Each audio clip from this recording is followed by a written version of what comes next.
Welcome back to another episode of the Beard Invades. This week I'm with the Mad Maker.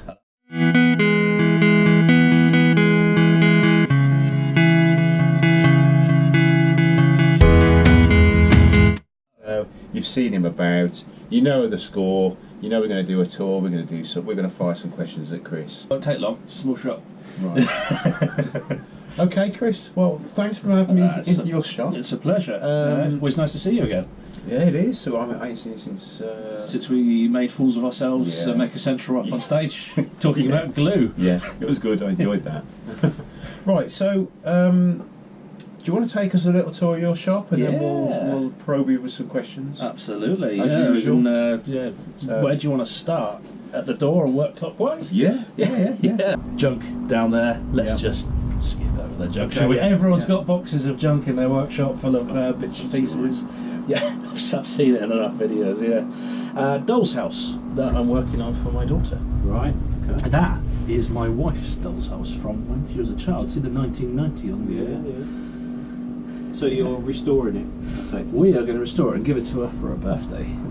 She'll be 4, and I think that's just about the right time. So we'll strip it down, maybe repaint it. The carpet tiles and stuff that's in there is probably 30 years old, so it needs taking out. It's a good opportunity for me to actually do some doll's house furniture and other bits and pieces as well. I'm really quite excited for that little project. But unfortunately it does take up a bit of space in the workshop because the little one can't see it. Yeah. Yeah. So what's this then? It's not the ghost trap from Ghostbusters, Right. but admittedly it looks like that, which is why I've put the no water Vex sticker on the side. That's a little box for my laser cutter. It's only a 2.5 watts jobby from Banggood, Chinese company. Okay. But I really love it. It's an A3 size. I've been able to cut really thin bits of wood with it. There's a couple of people out there, a couple of makers who use something similar.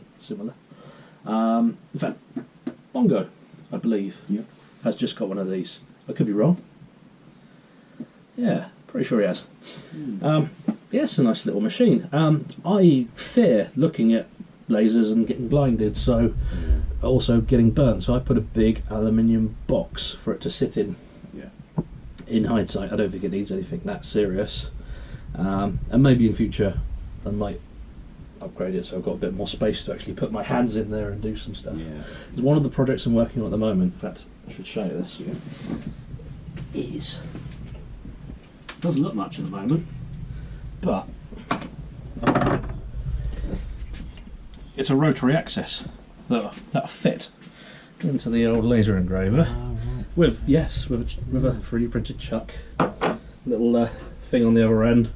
I should be able to engrave bottles, pens, of course, because as you know, I make a few pens.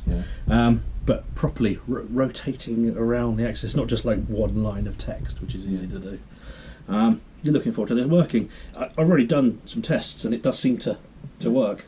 So, brilliant. We shall see. That's one of the little things I've got on the go at the moment. Right. Should we swap places? Yeah. Sorry, it's a tiny workshop, so it's like trying to fit 2 people in at the best of times. Little printer on top, because I always find it's just nice to have a printer in the workshop. If you need a pattern or something like that, printed off, some instructions, just, I've got a computer up there. But sometimes you just need it on paper, don't you? So you can snap it down somewhere or use it as an actual template to cut around. And scrap wood, mostly underneath. Mostly a small sheet goods for scroll sawing and bits and pieces like that. On top of the doll's house, you've got a few bits and pieces, few projects on the go. Yeah, this is the cave of unfinished projects, which I think most of your audience can probably relate to. Probably. I think we're all in that position, aren't we? Everyone's the same. Yeah. I got decent fume extraction going up. I don't think you can see it, but just down there you've got a vent for the old smoke. Because you start burning stuff with a little laser cutter, even a little thing like that. Your workshop fills up with smoke on certain things. So you want to just get that outside. Let neighbours worry about it. You can cut that. And my brother's guitar at the top, which at some point I should learn to play. I promise I will at some point. And obviously a TIE fighter, because why wouldn't you? Why wouldn't you? Why not? Yeah. Yeah, why not? Yeah, everyone's got a little something in their workshop that just makes it theirs. Yeah. You know? This is pretty impressive. The Lulzbot Taz, I love that machine. It looks really. It's an older machine now. At the time, they were going for about $2,500. Were they? So I'm really lucky to actually have that one. I'll tell you the story. James Bruton, you may have heard of. I may have introduced you. We met at Maker Central. He's been a long friend of mine ever since he had just not many subscribers. So I'm like nearly 700,000 now.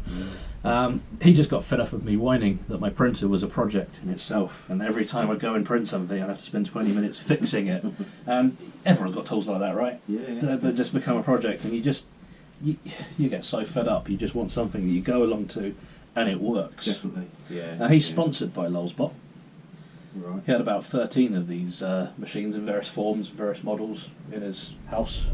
So it's just like, shut up, Chris. Here's a printer. The man's a legend. That's mad. Yeah. So is the refill plastic, is that expensive?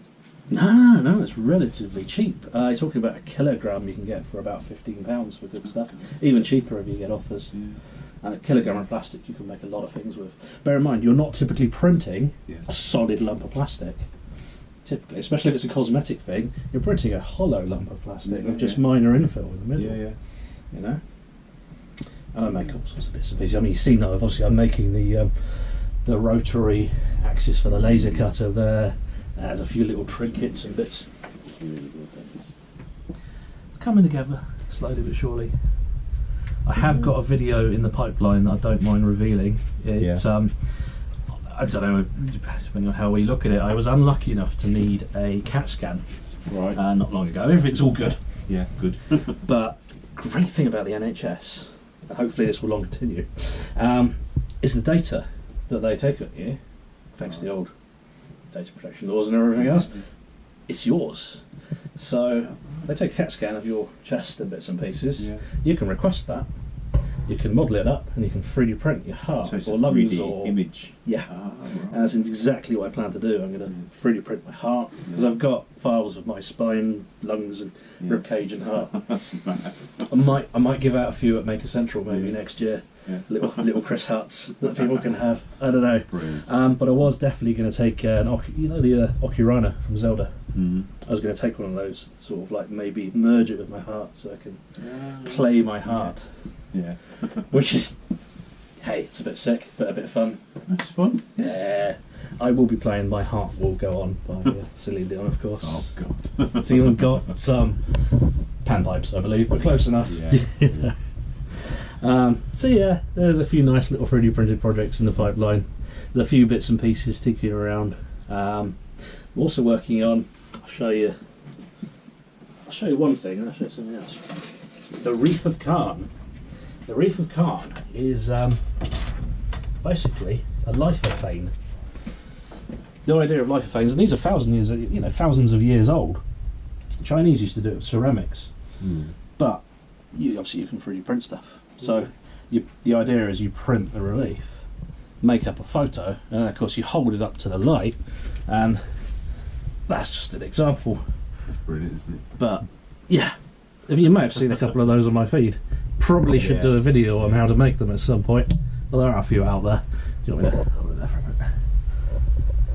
Brilliant. The Reef of Calm is exactly what it sounds like. I'm going to have Kirk in the middle, and I'm probably going to have lots and lots of cards from Star Trek 2 surrounding it. It's been done before, but I've never seen it 3D printed. And hey, again, it's a bit of fun. But I don't know if I'm going to get it done in time for this Christmas. We'll see.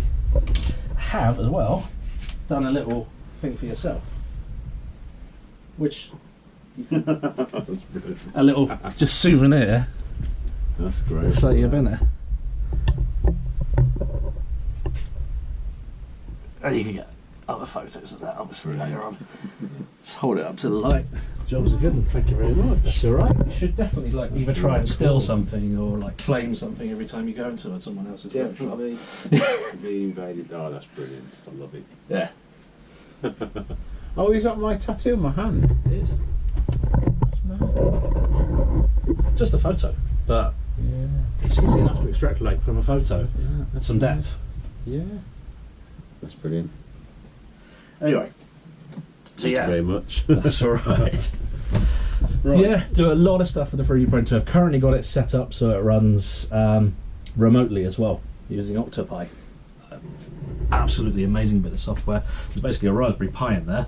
There's a webcam there as well because I take a few time lapses, and I can give you one of those time lapses. In fact, of that if you want, so you can pop it in the video.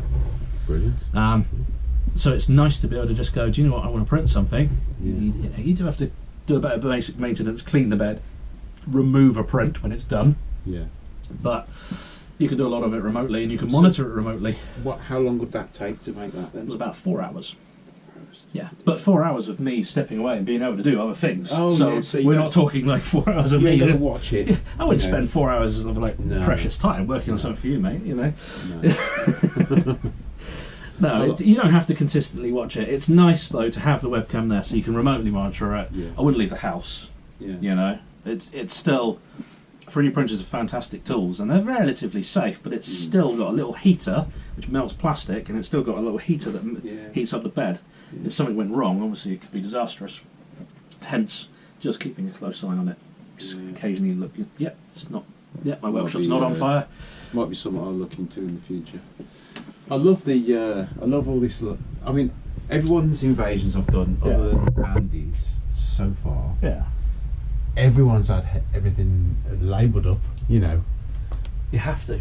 Yeah. You've done a lot of small workshops as well, haven't you? Yeah. And especially in that situation, you can't be in a point where you think, "Oh, I need I need one of these. Mm-hmm. Where is it?" I've got limited time as well. I'm a project manager by day. Quite a stressful job. So you can't come in here and start looking for things. You need to know where it is. No, you can't basically sort of. I get a lot of situations where I've got limited time, and like spending time with my daughter as well, of course. Yeah. And you can't run power tools too late at night as well. I've got fantastic neighbours, but even still, I wouldn't want to run power tools anything too loud too late at night. So yeah, there's a limited window where I need to get stuff done, which is why I'm so slow with a lot of my videos and projects. Of course. Yeah. So you need to find stuff. A lot of small workshops I've noticed have. Yeah, I'm taking a lot of little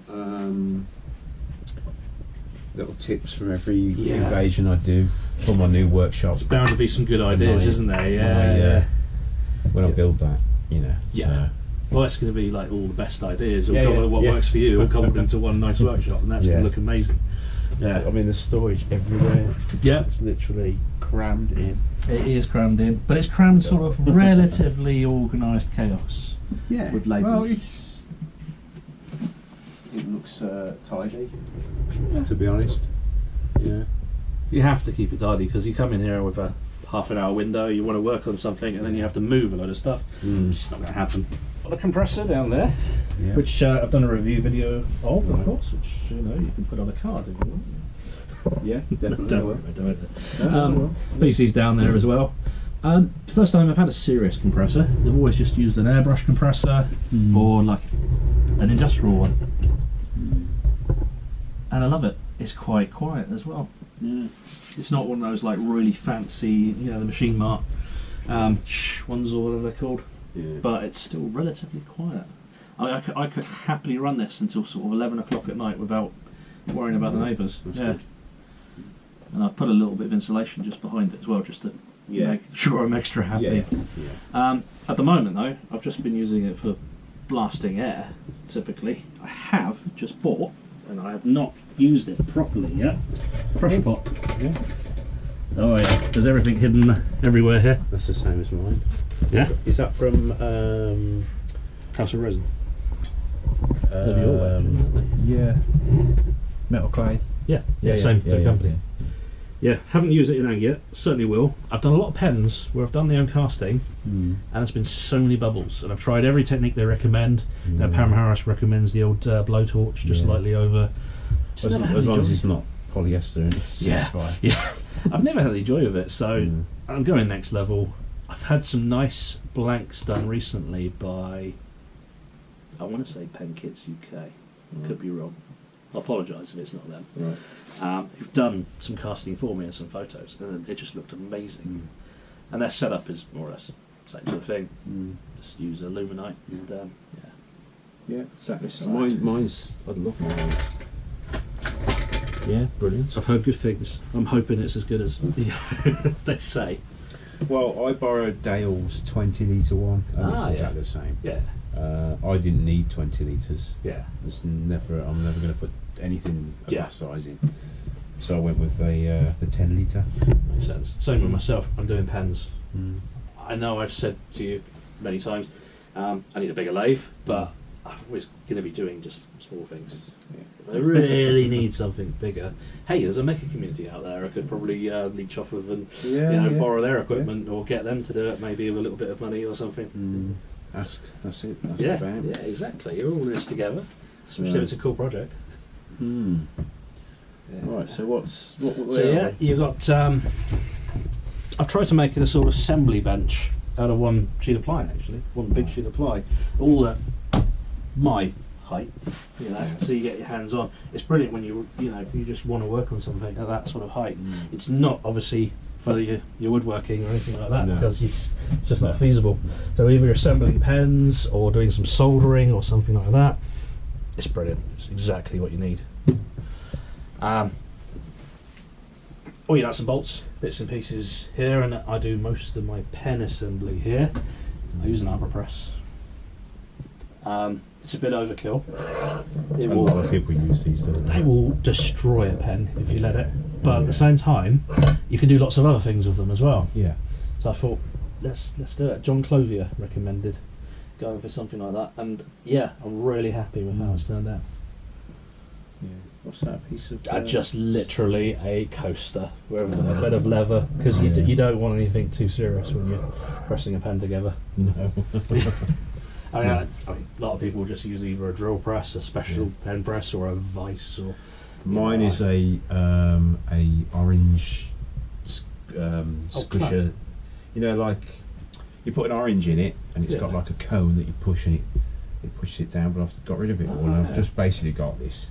If it works, why not? I mean, you don't need a huge amount of pressure, as you know. No. It's, most of the pen bits and pieces I've got up here as well, all relatively organised, including a few casting bits and pieces. Do you make these yourself? No. Can you make these yourself? I've made a lot of moulds recently for dice.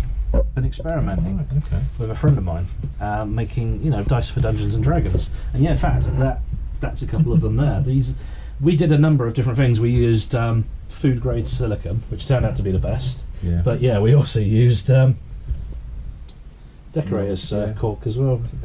You can. I mean, people don't realise if you put it in a bath of soapy water, you can manipulate it and you can come out with something that you can make a mould out. It takes significantly longer to cure. Yeah, definitely. I mean, these are probably ready to pop now. But we've been making some dice. It's a shame I can't show you them, but she's got them at the moment, and they've turned out for a first attempt all right, actually. And it makes sense to work with her on this, because she wants to make jewellery and dice and bits and pieces, and I want to do the pens, and there was a bit of a crossover with using the resins and stuff like that, and some of the crazy things that you can put in the resins as well. I mean, speaking of crazy things, I've got a little selection of random assortments there. Parma violets. It's got to be done. Parma violet pen. I think it could work. Googly eyes. Why not? Majority of my beard from last year, and a little bag. Absolutely disgusting, but I don't care. I think it's going to be fun to try and cast that. Maybe not into a pen. Maybe into a replacement beard. Right. Something clever. I say clever. Something a little bit crazy. Just all sorts of bits and pieces up there. Shavings from doing some LIFO work recently, and just random letters and bits and pieces. The double dip, we all love that from the childhood. You remember that, yeah? Yeah, I'm going to do a dip pen with a double dip. I used to eat the dip before I got through all the the sherbet. Same here. You eat the dip and it's like stick now. Thank you. Yeah. Never mind. And dip pens is something, they're not big sellers, but I absolutely love making them. And you need to make them quite long. I mean, that's a blank for a beach one. But I've been making a few of those recently. Oh, right. And they are fun to do. And I know that it just brings you just back to a simpler time. You know. I don't know. Have I got one here I can... No ones that I've made myself, unfortunately. There's a huge tube going for that one. Can I go all the way through it? No, you don't need to, because the nib just sit inside the little rose clamp thing. Did you just impale yourself? Yeah, that's sharp. Yeah, they're all sharp. Careful, Rich. That's alright. You guys? Only a little bit of blood. You want a first aid kit? No, I'll survive. You ain't got time to bleed. No. Right. And as you can see, I do keep a lot of electronics and bits and pieces, because I'm not a woodworker. Yeah. A lot of people don't realise this, but I haven't got a clue what I'm doing. Right. Really don't. Doesn't do any of us. I just no, but some people have had training, or maybe they're a tradesman or something like that. Yeah. No, I'm blagging it all the time, but I'm more of an engineer. And the electronic side of things I know quite a bit more on. Yeah. So I love being able to take some of the woodworking stuff and mixing it up with the 3D printing, electronics, and just like I don't know if you well actually. We'll get to it, but for example, the old subscriber counter, which desperately needs updating with my actual channel name on there, but you see the point.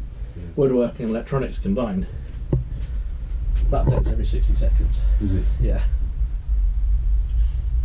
Brilliant. I remember seeing the video on that. Yeah. Have you done, didn't you? I did a video on it. Took it to Maker Central as well.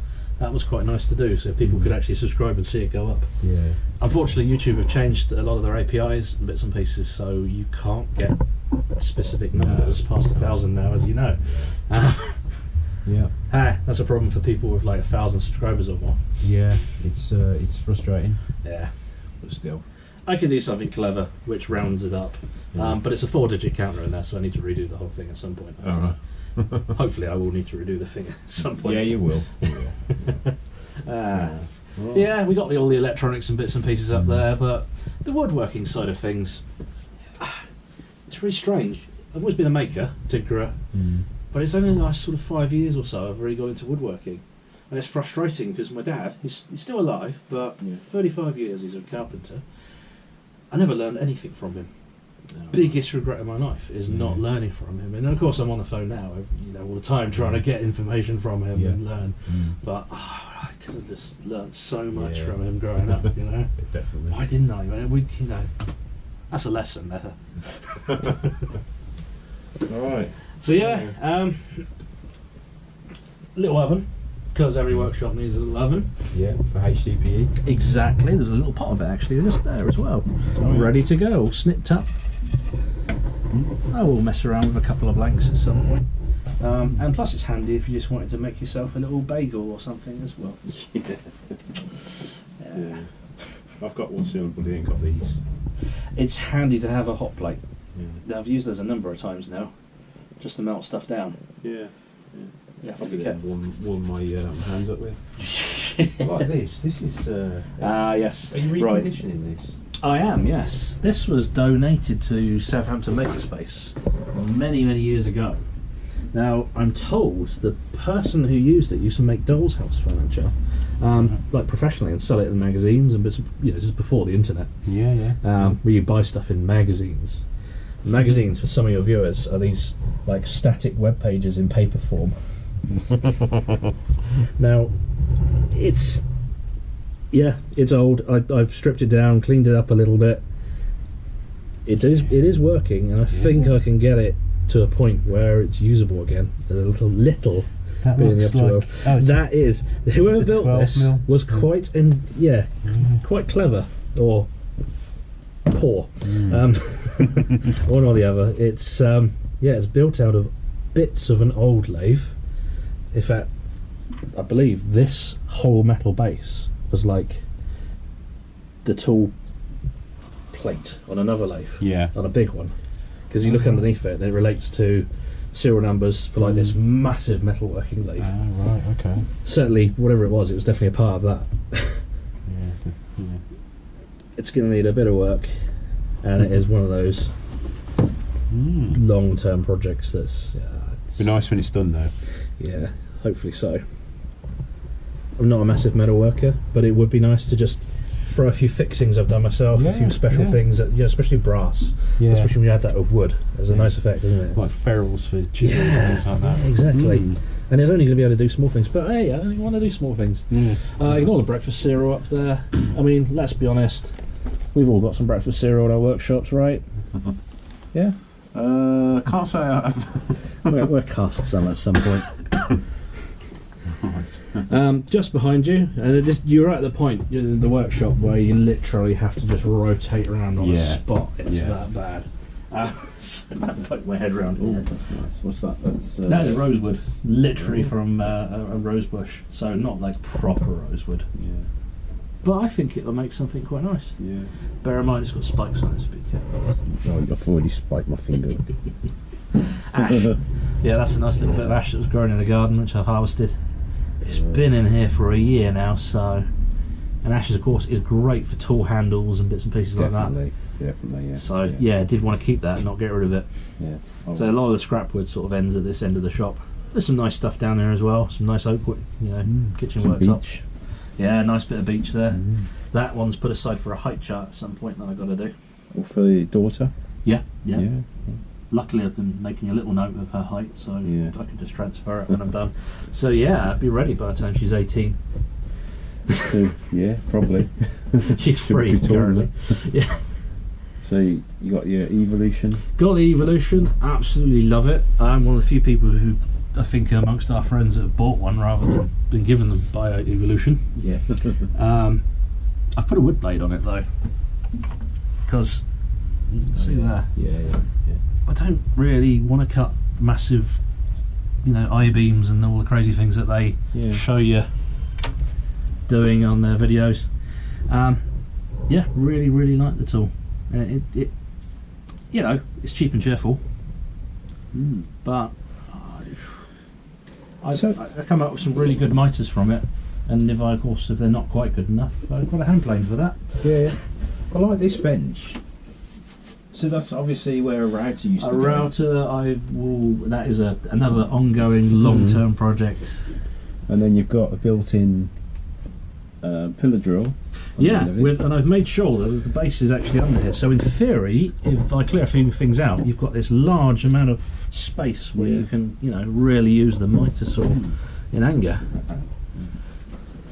So because it goes underneath here, of course. And, same with the router. I could just do a little fence on the router table. Job's a good one. The drill I'm not happy with. No, it's never quite ran true, which is not great, as you know, if you're doing pens. Definitely.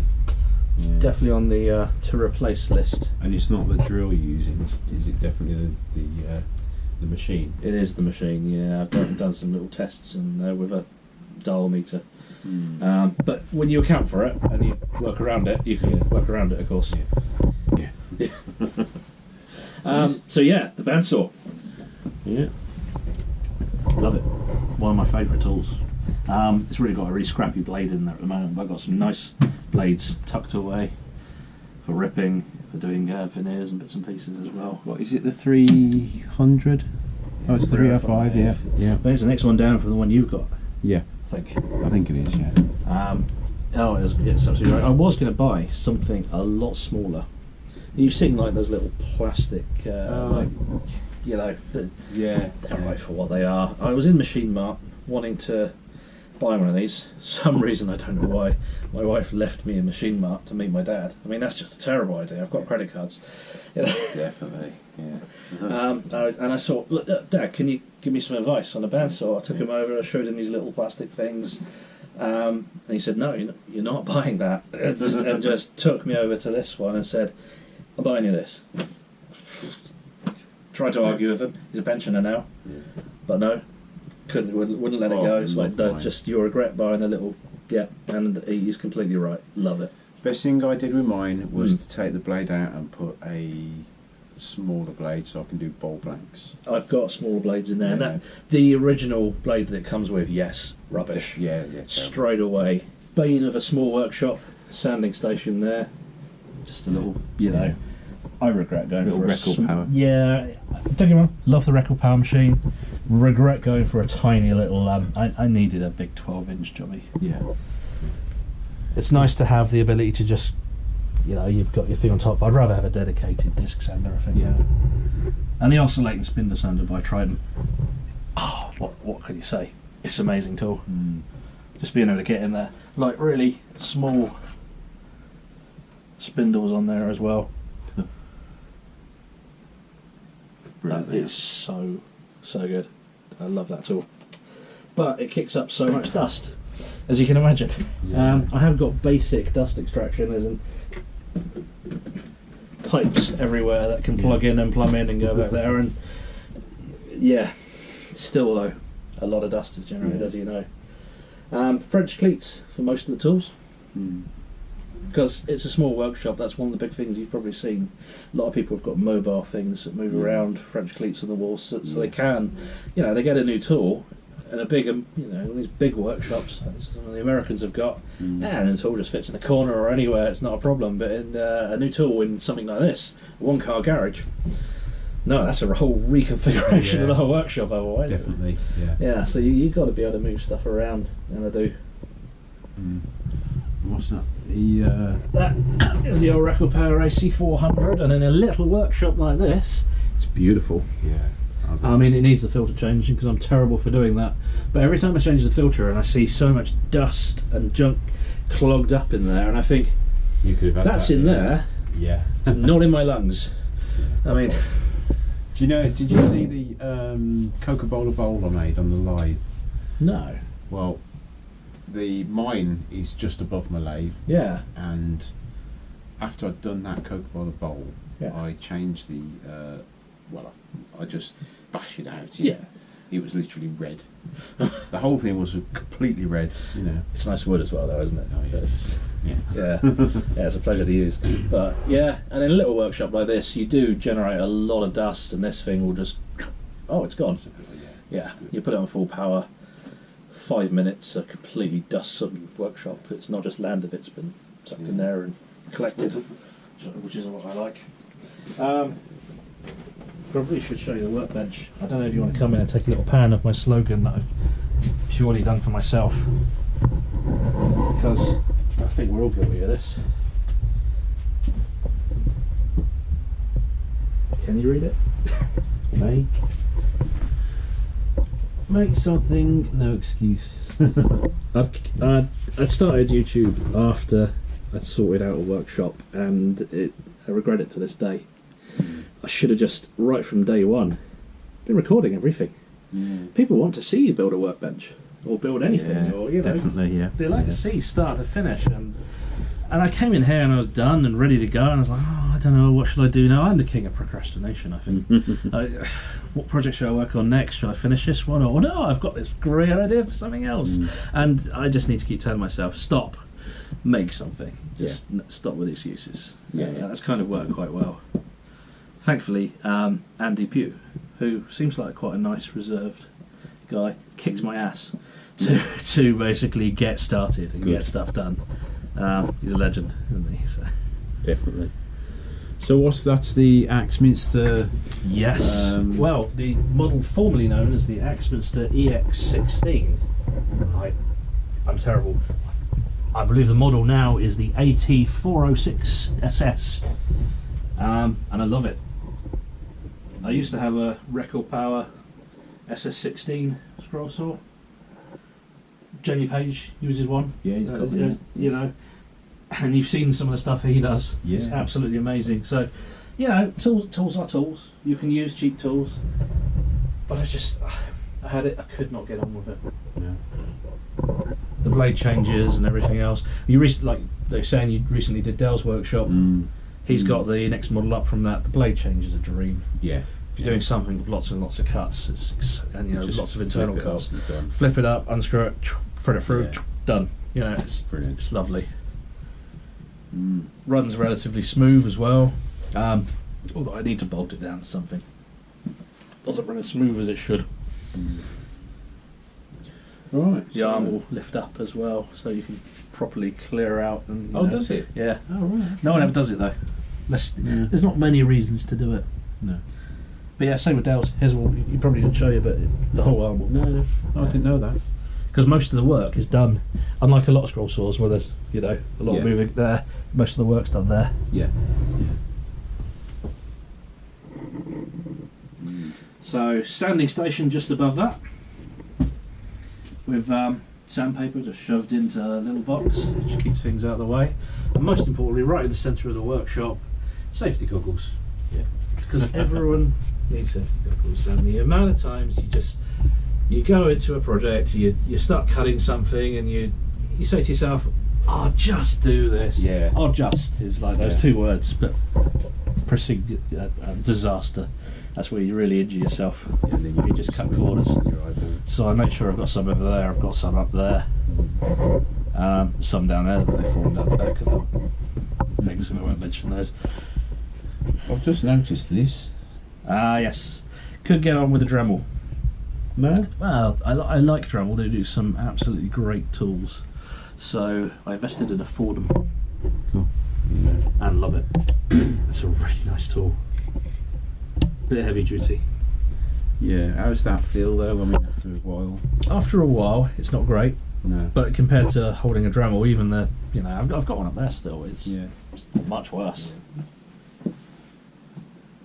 They are nice to use, and you can get ones with finer bits, and you can get ones with chisel bits, of course, as well, and do some proper power carving with them. This one would also do reverse as well. So if you're doing sanding or something like that, really nice. Yeah.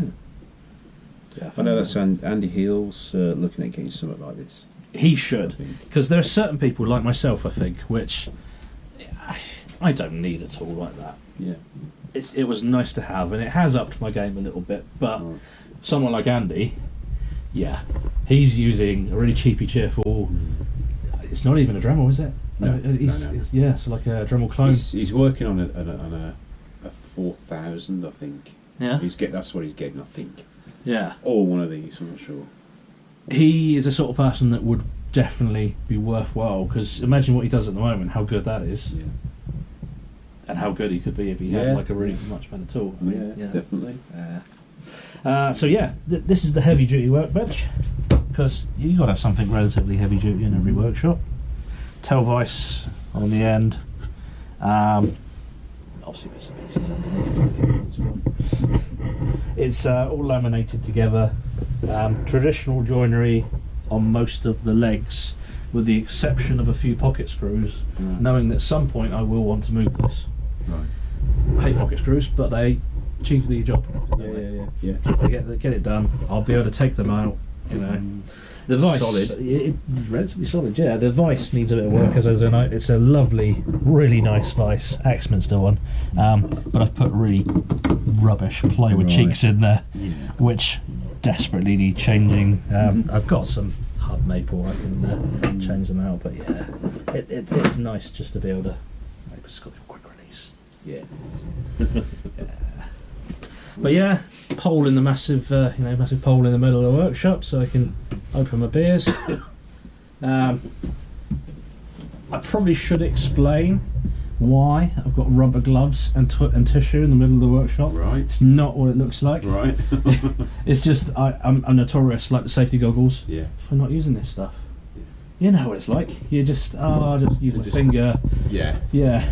And being there, it's there. It's right there. Straight in front of you every time when you need it, or just within arm's reach in a little workshop like this. Practically. Same with the having a little roll of tissue there as well. So, my lathe, just on a normal double plywood top. This bench was built for my old lathe, which is actually your old lathe as well.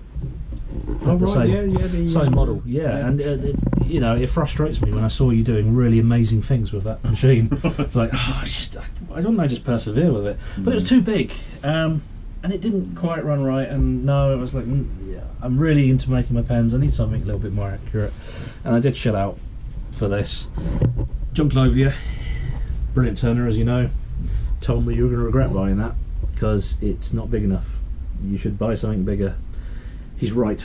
Completely spot on. It's one of those tool purchases I regret because I just want to do bigger stuff now. Yeah. Longer stuff, mostly spindle work, not these massive bowls and stuff. Yeah, just length. Yeah, really. yeah, just getting the length. And you can't get. You can't get a bed extension for it yet. No, You can't. no. Oh, that's a shame. Oh yeah, because it's got Yeah, an angle there. it's got that sort of taper there, and it is designed specifically to do pens. It's got a little screw chuck on there at the moment, but typically it's got a collet system on there for pens. And it's really accurate, really nice. Runs relatively quiet as well. I would recommend it if that's what you honestly want to do and you haven't got the space. Yeah. I think Chris Fisher's got one of these as well. Oh, right. He uses it because obviously it's quite a nice little size. You can't do much damage on this either. You know, typically I won't use a face shield for most of the stuff that you do on here. It's just Variable speed as well. variable speed, yeah. Oh, yeah, I've seen It is a good bit of kit. But as much as I love it, it's just not big enough. I regret the smaller size. But hey, you live, you learn. I got dust extraction hooked up to it because, as you know, it's the worst, isn't it? When you're literally shaving bits and pieces and sanding bits and pieces off of wood. Yeah. Being able to get this all away and getting it down here. Dust extraction comes from the other side, as you saw as well. It all goes into one of those lovely little Dust Commander cyclones. Right. And that's just literally going to a little shop vac. Yeah. And it works it works beautifully. You don't need a lot of suction power for a cyclone. No. I mean, I've got a Henry. Yep. But I've got two cyclones, so it's Yeah. two joined together. Oh. So it goes through one, and then the other one. So you get the bulk of like the big heavy stuff in the first one, a little bit medium. And No, it works exactly the same. Oh, They fill up at the same right. level, you Okay. know, with the same material. Yeah, and by the time you get to the Henry, you're only dealt with like a little bit of fine dust. Nothing in Yeah. there. Nothing in there. Yeah, same sort of thing. And the shop vac under here, Yeah. it's a nice little shop vac. It's quite quiet. If I could find my remote, I'd show you. There you go. You know, you can talk over that, or you would be on it if it wasn't full and the safety valve was protruding up. That's a good idea. Guys. That is handy because again, you're in a little workshop. You want to be fanning on plugging things in and sockets and. I'm going to you just do want a this quicker in switch. mine. This is one thing I'm going to take away from your invasion. It is nice to have, yeah. And I've got another sort of drum cyclone over in the corner there as well. Oh yeah. That's just Alter that. surely for the bandsaw. Yeah, because even the motor saw doesn't kick up that much dust really. No. And that will come down here and go into the main shop vac, to be honest.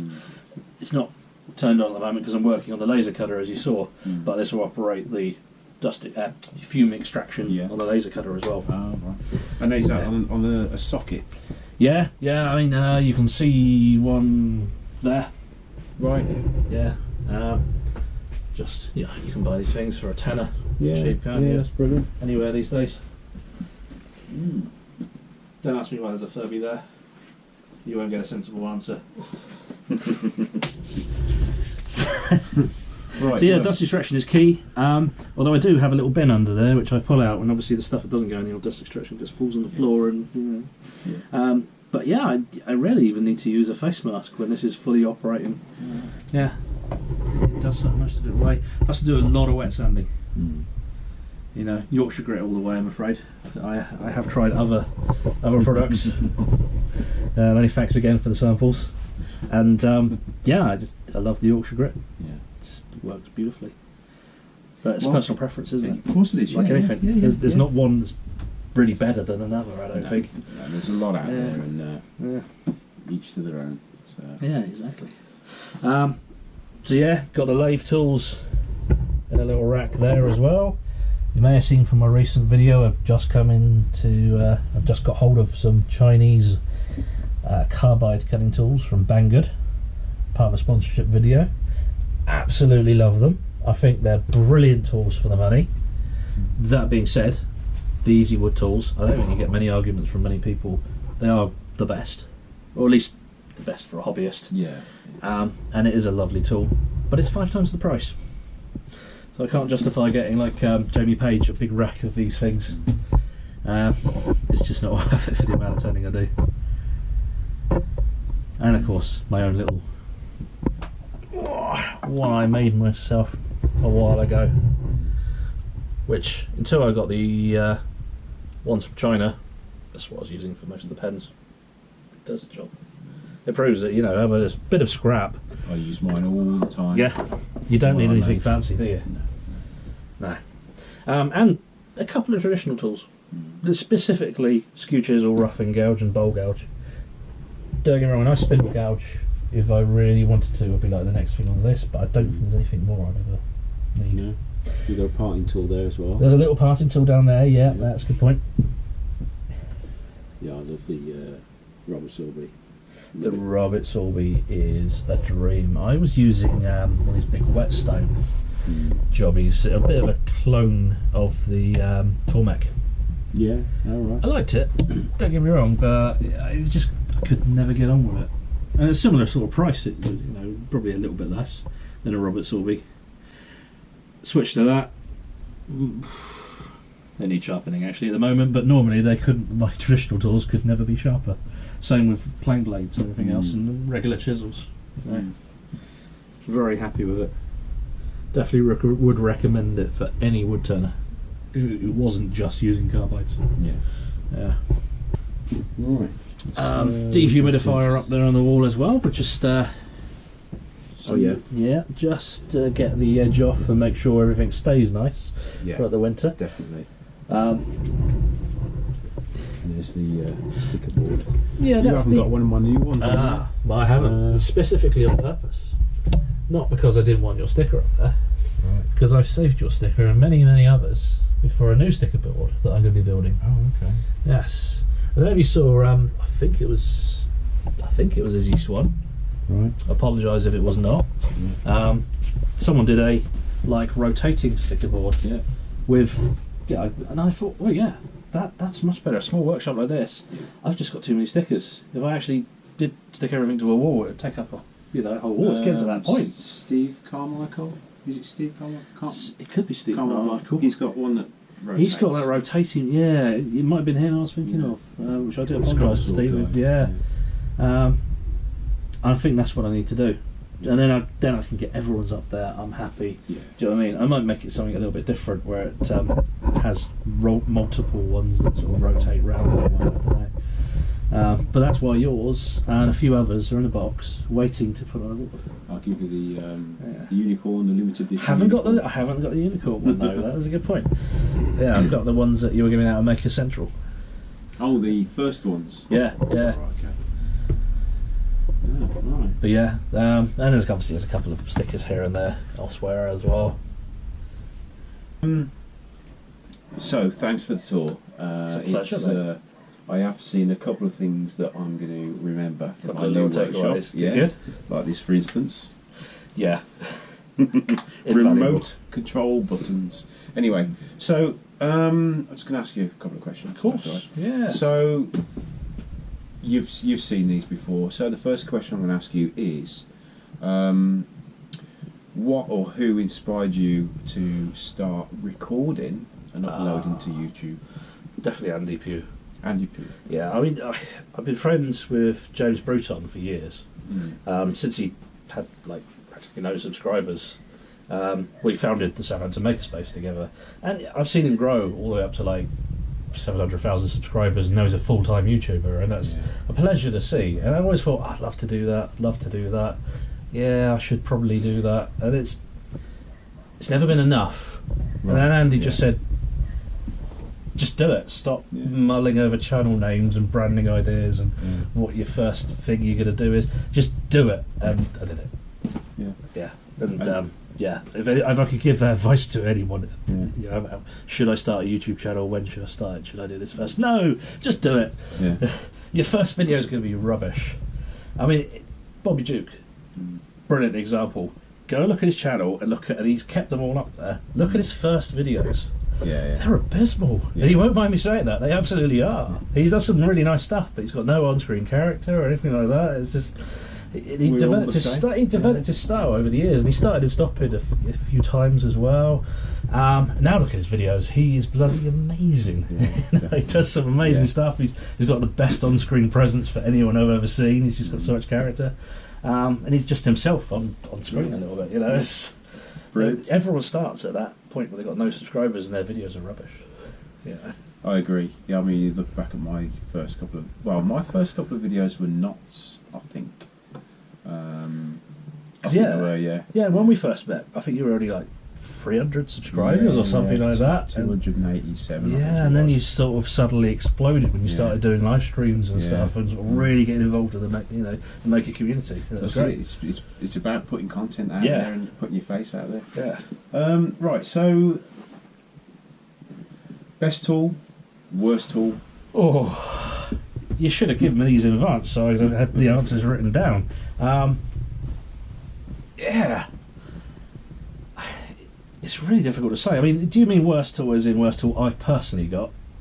Yeah. So your favourite tool in this workshop and your least favourite tool in this workshop? Right. Usually it's things that people are scared of, to be honest. It has to be. Probably you actually don't see it in the workshop. I'm that terrified. I've locked it away in a separate place. Okay. It's my table saw. Oh, right, okay. Yeah, I can... It's an Evolution Rage 5. It's a lovely machine. Paul Wilmore from Creator Make has come down here and shown me how to use it safely and properly. And now that actually I've had that sort of proper training, because watching a YouTube video is one thing, having someone actually standing there and going, no, don't do that, you'll cut your fingers off. That's totally different. That's really useful. And he came down here and showed me how to use it, and I'm a little bit more comfortable. And if I need to use a table saw now, I could probably do it. Yeah. It's still the tool I fear the most. Probably healthy amount of fear, perhaps. Yeah, I totally understand that. And I know that there is this whole thing about fearing something and respecting it. And you shouldn't fear it, you should just respect it and then know how to use it properly and move on. But no, scares the willies out of me, to be frank. Okay, yeah. So it is probably the tool I like the least. Cool. There's no disrespect to the tool itself. No. It's marvellous. I've had really good reviews from it, and I should do a review on it at some point myself. But yeah, that's definitely the one. Your favourite? Best tool has to be the 3D printer. Yeah. I started, and I looked the other day, I started 3D printing stuff about 7 years ago at the Makerspace. In fact, the first 3D printer at our Makerspace was my one that I sort of assembled. Do you remember the scene from Greece? Well, they assemble a car of like stolen and scrap bits, and they just cobble it all together. Oh yeah. That was my printer. It had like a wooden block for an end stop. Its base it was printed on was an IKEA mirror tile. The structure was just threaded bar I got from work. The plastic bits were someone else had printed the plastic bits for me. It was a monster, but it worked. And I loved it. And the technology has moved on so much since then. And my printer's probably about 3-4 years old, model-wise, but I love it. Right. Okay. There's so much. I really probably don't use it as much as I should. No. I don't necessarily think it's something that everyone should have in their workshop, and it's not for everyone. Especially it's because it doesn't like dust. Right. It probably could do with being in the house a little bit more, unless you've got a workshop that really keeps that dust under control. You usually see people that they've got them in their house, haven't they? Yeah, and you can put a case or a box around it, of course, as well. Yeah. But yeah, you can do so much with that tool. Right. Don't ever be fooled, of course, into thinking that's it. I've got a 3D printer, I could just make anything. You still have to put a bit of thought into what you're printing. You can't print on thin air, for example. Yeah. If you're doing an overhang, something that sort of reaches out. Let's say you're doing me like this, you'd have a problem here. You'd have to have some kind of support. Yeah. But you can figure out these things and design models. Or a suet that you can snip Yeah, off of the you end. have support structures like that. I mean, they've got to the point now where you've got water-soluble support. And you could just put it in the water when you're done. Yeah. Wash it away. Done. You know, it's Mad. Yeah. Right. So a new thing that I've been doing recently is throwing a shout out at you. So have you got someone that you want to shout out? Oh, that's difficult. There's so many great makers. And this is why I didn't tell you earlier to, someone that just instantly... The trouble is, instantly pops into my head are like some of the greats. Like my friend James, like Bobby Duke, they just pop into your head straight away. And if you haven't heard of them, where have you been living? There are so many smaller makers, little guys, who've only got a couple of 100 subs, and I don't understand why they've only got a couple of 100 subs. They're doing some absolutely amazing stuff. I think, amazingly, he's become quite well known in the maker community, but the Maker Monster. Right, okay. He's not actually got a massive following. He deserves like millions of subs. He does some brilliant stuff. And if you haven't heard of him, again, you've been living under a rock, but please... The Maker Monster, okay. Check him out. He does some crazy stuff. And it's just the fact that he's got this lovely, neat, tidy workshop with half of it is covered in fur. It's just beautiful. Right, okay. So I'll stick the links to the Maker Monster in the description. Right, so finally, where do you expect your channel to go in the future, and where would you like it to go? I'd love to have been at 1,000 subs this year, because as you know yourself, you broke. What was it this year, or just from last year? You broke 1,000.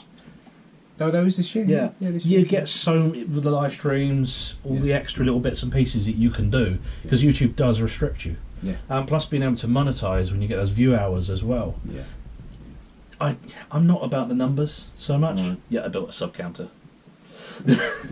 I'm not about the numbers really, but the fact is, it does help you. If you're at that 1,000 sub mark, you can do more. It opens up a lot more. Yeah, exactly. Yeah. You can do live streams from phones, for example, and that's been a problem. I haven't been able to do very good live streams at the moment. I'll get better. Yeah, I mean, that's what I really wanted to have done this year. It's not happened, unfortunately. Right. That's just down to the fact that I just haven't put enough content out. So what are you on now then? Is that right? Well, yeah, 751 subscribers currently. So, right, okay. We'll see. But it's 751 really nice people. And probably a few bots. Everyone's got them. Yeah. Well, I think YouTube have kind of they've been purging a lot of them, thankfully. Which is good. But yeah, for the most part, they're a really nice audience. A lot of them will chime in and comment on the videos and really encourage you.